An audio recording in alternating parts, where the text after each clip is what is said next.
ari anu dingaranan musaddadna kudu dibangetkeun dina macana hurufna teh aya 20 genep salian mim sareng nun masing tetep fabaddalal-ladzi lalla alif lam mayunan lam naminate alif lam sam siyah sabab alif lam mayunan huruf samsiyah nyaeta naon lam ari lam teh salah sahiji huruf samsiyah anu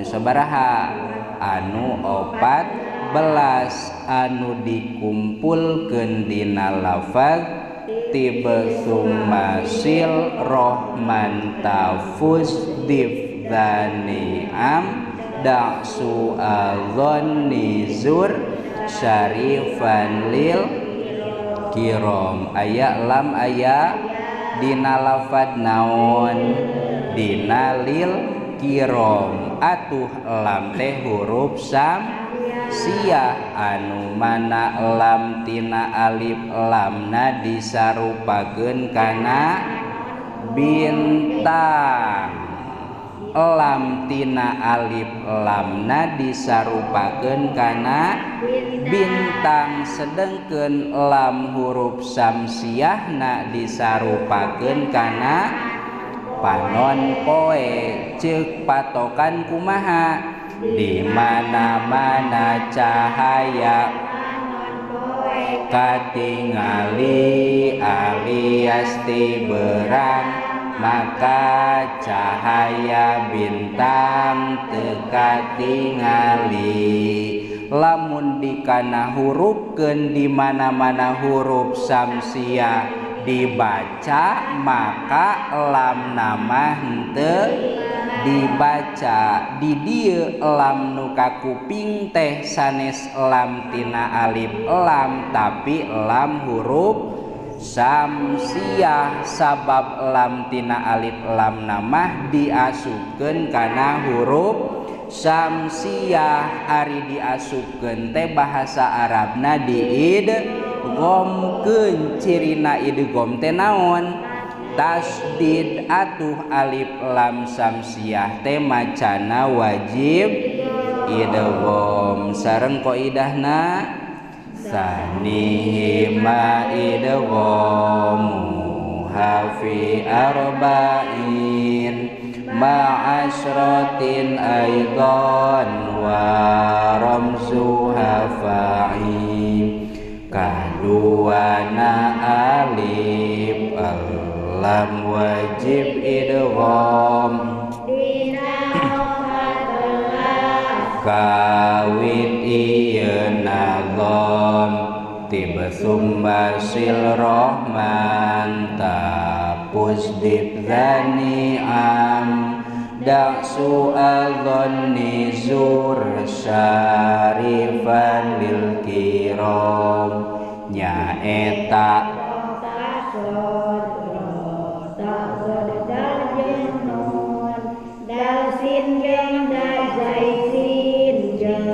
lama sing junun taeta namina alif lam sam siyah anu hakikatna mah sanes alif lam tapi hamzah lam naon cirina hamzah eta nu nangtung teh bisa dibarisan tegasna mah sok narima kana baris lamun lafad fabaddalana dibuang atawa teu aya maka macana teh alladzi atuh kulantaran sok narima baris sanes alif tapi hamzah fabaddalal ladzina didinya aya iya disukunkeun baris samemehna dikas rohkeun atuh iya teh statusna janten huruf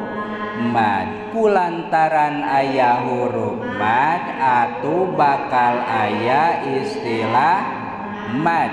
Salajengna kulantaran sabada huruf mad teh kapayuna sanes hamzah sanes sukun atuh disebatna jadi dina zi namina teh mad asli pangna disebut mad pedah panjang pangna panjang pedah aya huruf mad pangna disebat asli pedah sabada huruf mad kapayuna sanes hamzah sanes sukun ngan mad asli sok disebat mad tobi'i pangna disebat tobi'i sabab ngagaduhan watek anu salamet tina dikurangan sareng ditambahan tina ukuran dua harkat.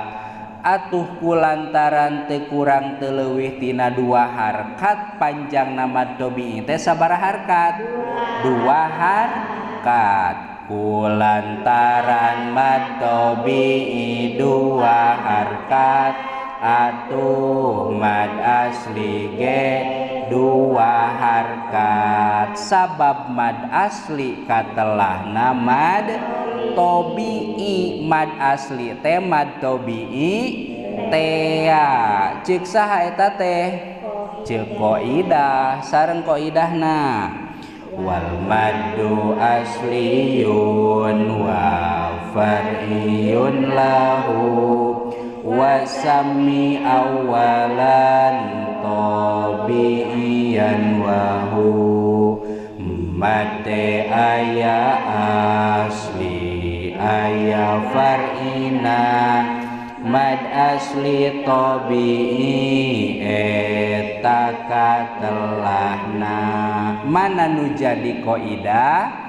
Mad asli tabi'i eta katelahna. Lamun dilempengkeun mah mad asli katelahna mad tabi'i. Disebat mad asli pedah ningali sabada huruf madna teh sanes hamzah sanes sukun. Disebat mad tabi'i pedah panjangna dua harkat. Ngan lamun ditaros qaidah mad asli atawa mad tabi'i mah maka waleranana teh malatawakufun lahu ala sabab wala bidunihil hurufu tujtalab. Karena sabab mad asli tengadagoan kana sadayana huruf tenarikan bal ayu harfin hamzin au sukun min ba'di maddin fatobihi yakun balik takana tobihi kabeh huruf salianti hamzah jeung sukun sok terap. Anu mana huruf mad teh sadayana aya tilu nyaeta wawu alif iya anu dikumpulkeun dina lafaz wayin. Sareng qaidahna hurufuhu salasatun fa'iha min lafzin wayin wahya fi nuhiha. Huruf mad teh ayati lu sadayana dina lafaz wayin dikumpulkeunana.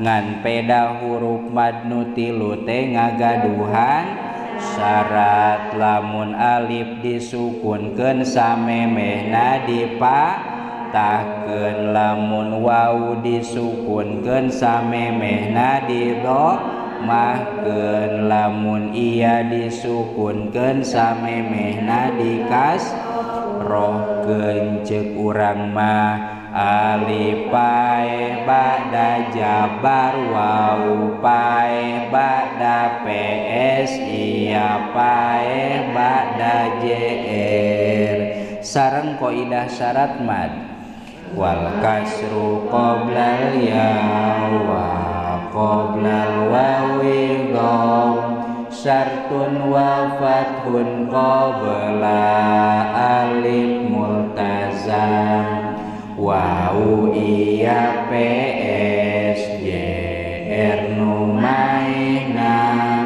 alif ujabar syarat huruf madna eta teh mad asli atawa mad